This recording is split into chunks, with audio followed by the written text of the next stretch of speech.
alguns trabalhos científicos foram mal conduzidos, feitos com pacientes mal selecionadas, e gerou-se esse medo dessa associação entre o câncer de mama e a reposição hormonal.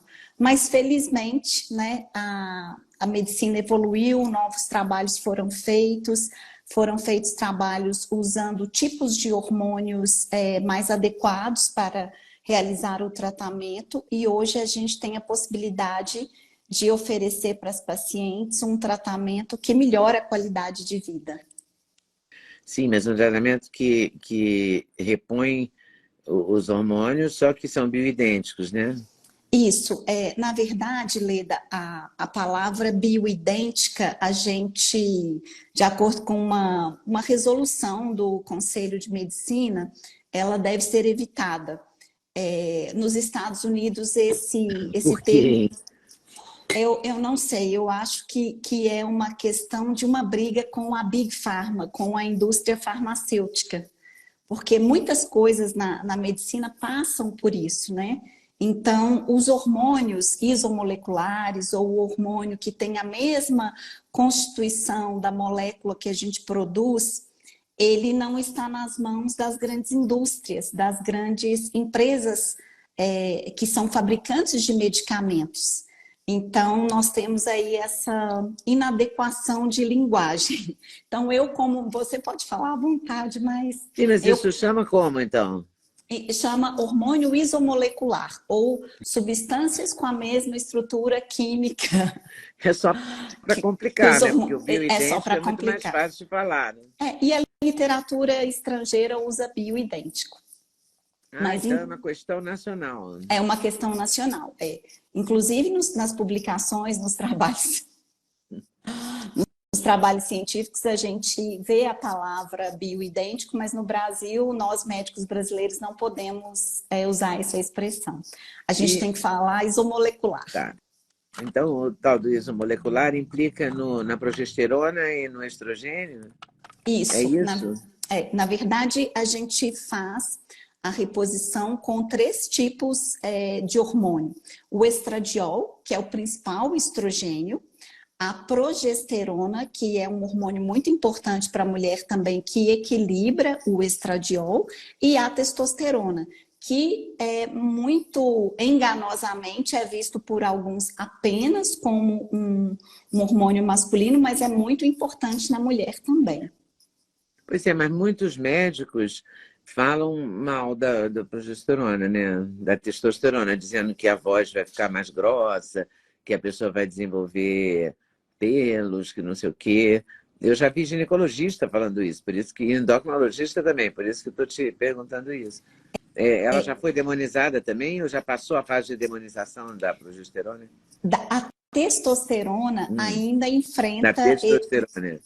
a testosterona ainda enfrenta esse preconceito, sim, especialmente por alguns colegas, mas isso é porque quando você vai falar de hormônio, você tem o hormônio que é o isomolecular, ou que seria o hormônio natural, semelhante ao que você produz. Você tem os hormônios sintéticos e você tem os derivados desses hormônios.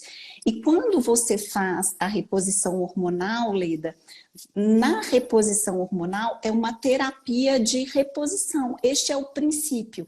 É você entregar para o paciente aquilo que está faltando, aquilo que ele não produz mais, para você alcançar níveis ideais e níveis fisiológicos. Então, por exemplo, uma testosterona utilizada de maneira adequada, na dose certa, com a via adequada, ela não vai ter esse tipo de efeito. Você não vai provocar no paciente um hiperandrogenismo, né, uma voz grossa, crescimento de barba, um aumento exagerado no clitóris, por exemplo, com doses adequadas, doses fisiológicas de uma terapia de reposição hormonal. É diferente de uma terapia anabolizante ou de um hormônio usado com outros fins.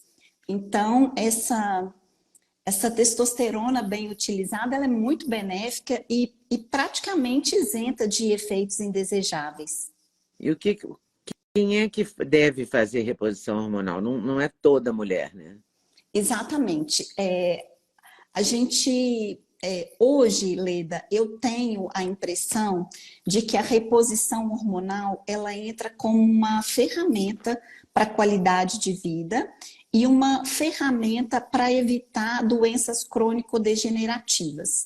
Então, eu acho que você tem que repor para quem está em falta e quem não tem contraindicação. Então, se você é uma mulher que está ali no processo de envelhecimento e você está apresentando sintomas da deficiência hormonal, sintomas que às vezes você reconhece e às vezes sintomas que apenas o médico reconhece.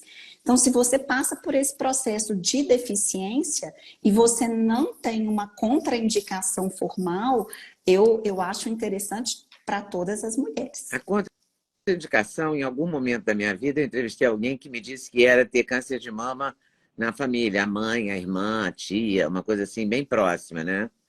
Isso ainda é uma contraindicação? Não, na verdade, essa contraindicação ela não existe mais. As contraindicações é a presença do câncer de mama na própria paciente, na mãe, nas irmãs, não vale. É claro que se você está atendendo uma paciente que tem uma história significativa, que tem uma história relevante, você investiga, você faz a mamografia, faz o ultrassom das mamas antes de iniciar essa terapia.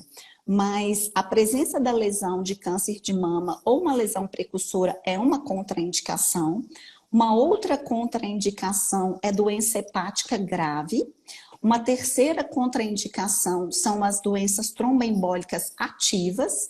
Então, às vezes você teve uma trombose no passado ou tem um certo tipo de trombofilia, nem isso é uma contraindicação.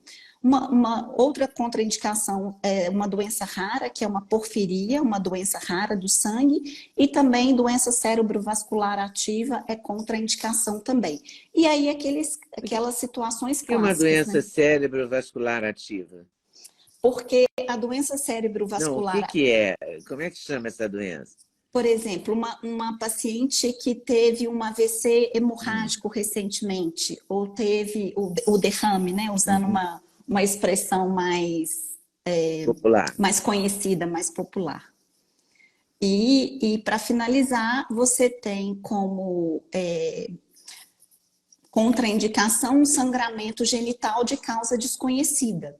Então, por exemplo, a mulher, quando ela tem um sangramento, ou uma menstruação, ou apresenta alguma alteração no seu ciclo menstrual, o ginecologista ou o médico que cuida daquela paciente deve investigar e saber a causa desse sangramento. Quando você tem um sangramento genital de causa desconhecida, também é uma contraindicação. Mas para responder a sua pergunta de uma maneira objetiva, ter um parente de primeiro grau com câncer de mama não é uma contraindicação à reposição hormonal. Mas a reposição hormonal diminui a incidência de câncer de mama? Pois é, acredita-se, tem uma estudiosa de reposição hormonal que chama Rebecca Glaser. Ela é uma das maiores estudiosas de testosterona no mundo. E a testosterona é um hormônio que ele tem uma ação antiproliferativa na mama. E os hormônios, eles têm uma função na nossa imunidade. Então, quando a gente tem uma célula doente, uma célula saudável reconhece essa célula doente e por um processo de fagocitose destrói essa célula. E a imunidade, ela é mediada pelos hormônios. Então, tem alguns trabalhos mostrando a segurança da reposição hormonal e, inclusive, associando a reposição hormonal com um efeito protetor. A gente pode dizer que a reposição hormonal não oferece risco para o câncer de mama? Não, essa é uma colocação perigosa. Por quê? Porque o câncer ele é multifatorial, Leda. Você tem a sua questão genética, você tem os seus hábitos de vida, né? E a gente sabe de hábitos de vida que são estímulos para o câncer, por exemplo, o sedentarismo, o consumo de álcool, o tabagismo, a própria idade, o envelhecimento. Mas o que acontece? Você tem lesões que são hormônio dependentes. Então, por exemplo, se você tem uma lesão na mama e você recebe a reposição hormonal, essa lesão que você tem, ela pode se desenvolver. Mas para a gente ser assim objetivo e se comparar o risco relativo de ter de apresentar um câncer devido ao uso de reposição hormonal é de 1,6%. Oi, pessoal, tudo bem? Passei aqui para avisar que o meu sexteto de suplementos, os queridinhos da Leda, já tem um link especial. Então você compra direto, numa tacada só, o sexteto. Ah, sim, você pode acrescentar colágeno, você pode acrescentar melatonina, tudo depende da sua escolha. Mas dormir bem é o melhor negócio, pode acreditar em mim. Vale conferir com certeza. Gostou do corte que você acabou de ver? Vale a pena conferir com certeza, né? Então vai conferir muitos outros cortes no canal de cortes Leda Nagli. É claro que a entrevista completa você vai conferir no YouTube Leda Nagli, canal Leda Nagli do YouTube, você não pode perder de jeito nenhum. Valeu, tô te esperando, hein? Vem nessa!